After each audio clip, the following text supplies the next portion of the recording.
My name's Jesse Kelly, and I get to give my testimony this morning, and that is something I've not got a chance to do a lot during the campaign trail. So I'm actually pretty much looking forward to this. There aren't many speeches that get me fired up about something other than liberalism, but this one does. So, and, the Lord gave me a verse too. It was Ecclesiastes 10:2 of the wise man's heart leans to the right and the fool's to the left. So, no. It says that. All right. You back me up on that, go. Well, I'm Jesse Kelly. As he said, I'm not a politician. I'm a Marine and a businessman. I manage commercial construction projects for Don Kelly Construction, the family business here in town. I'm a husband and father of 2 boys. One of them's 2, and one of them's just over a month old, so my wife is truly a saint. Wow. Because I'm never there, and she's toughing it out. She's fantastic. But how I came to know Christ was, I was born, my mother was a Christian, my dad was not. My dad was a bit of a wild child when I was a kid. He was gone a lot. My mom always took us to church, so I was raised that way. I think I was baptized when I was 6 years old.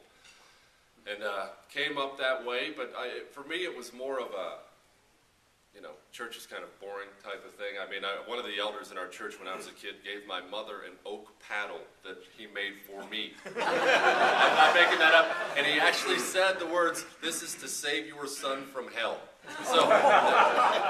So that tells you I wasn't exactly singing in the choir.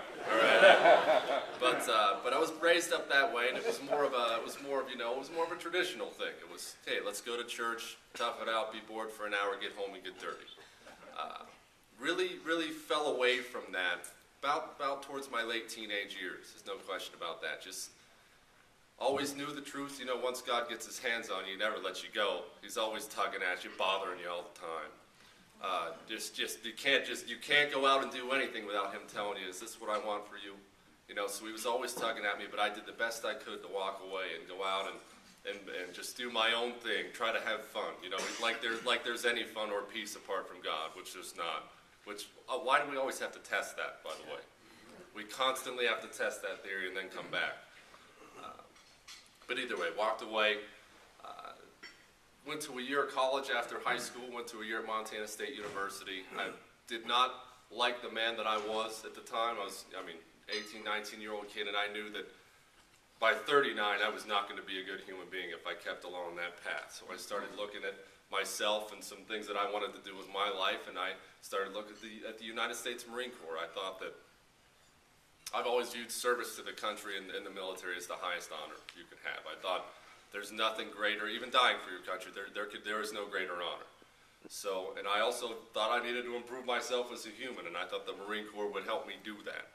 So I joined the United States Marine Corps, and still not walking with Christ. Talk to him every now and then just to check in and say, hey, and then go on about my business.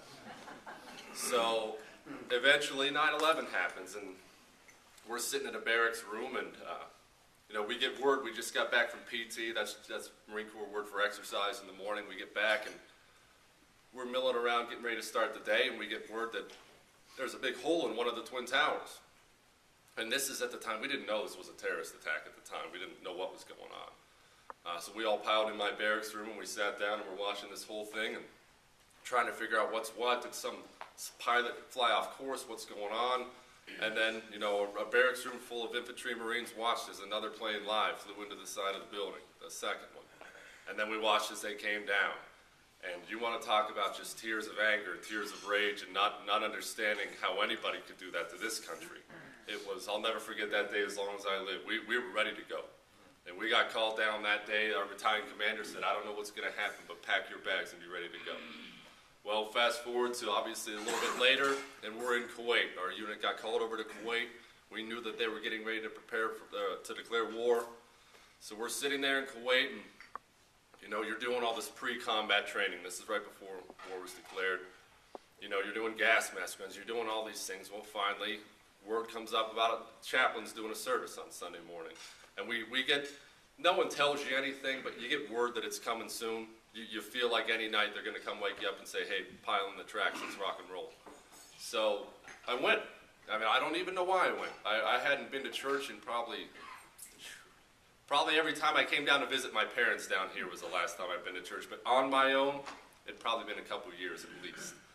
So I went and sat and listened to words that I'd heard a million times when I was a kid. It was nothing new, hearing about Jesus, hearing about, that it doesn't matter even if you die for your country in combat. If you don't know Christ, sorry, you're out of luck.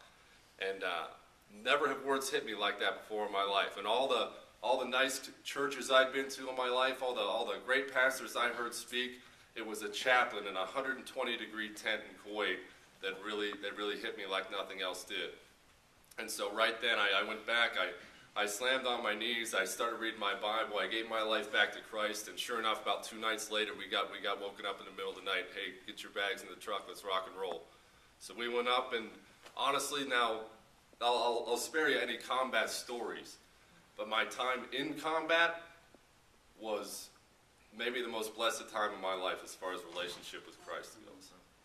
I talked more personally with God during that time than I ever had before and probably ever have since. I mean, there was a lot of one-on-one time, a lot of time laying in a hole that you just dug in the ground that there's no one else to talk to. And you got to keep your mouth shut anyway. You got to be quiet. So after that, fast forwarded, I get back from combat, and a few months later, we got out of the Marine Corps. I was honorably discharged in 2004, and I came down here. And post-combat, I'm sure many of you know people. Obviously, your son probably going through this as well. It's just you need time when you get back from combat. You just need time to work things out in your own mind. There are things you see there, things you do there that it's just not normal for the human mind. So I just wanted to be left alone, that's all. I didn't want to go out, I didn't even want to meet girls. I wasn't married at the time, I just wanted to be left alone. That's all I wanted.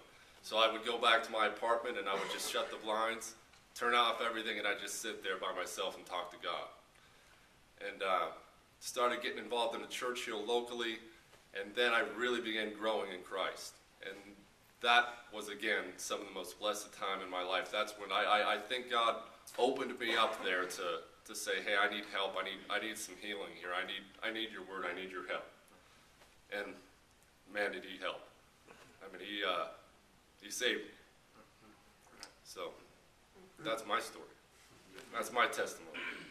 And so fast forward to here. Barack Obama gets elected. I mean, I will get political. Everybody knows what I'm running for. Barack Obama gets elected. Now, I love this country. I love politics. I've never wanted to be a politician. I can't stand politicians.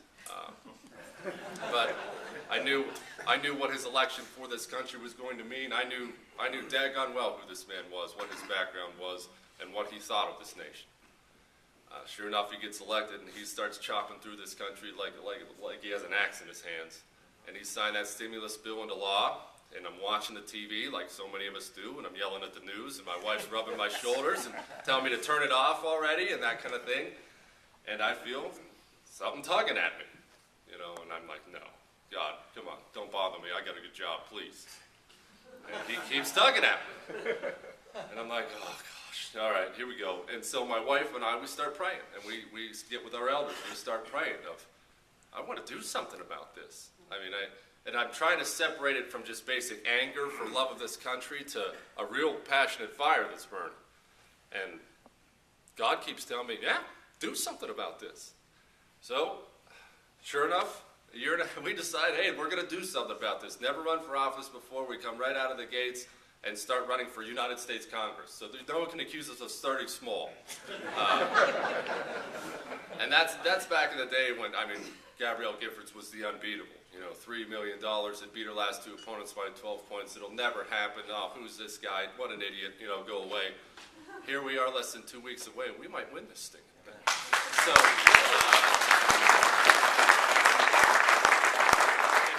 I know I've probably gone on long, and I know I don't have enough time to tell you. I can't begin to lay out, and Stuart and so many others who've been part of this campaign from the beginning, the blessings that could only come from God himself that have brought us to this point. That we have done none of this. It has always been the right person at the right time walking through the door, falling in our lap. The right meeting at the right time. The people just had enough getting involved. People said they came in because they've prayed about it and God wants them to get involved. It's been over a year and a half of that, of watching God do things that I could never do, that our staff, that we could never do. It's been watching him hand it to us. so that no one else gets the glory when this thing's over. And win or lose, his will's going to be done. We know that because this is all his fault anyway. So,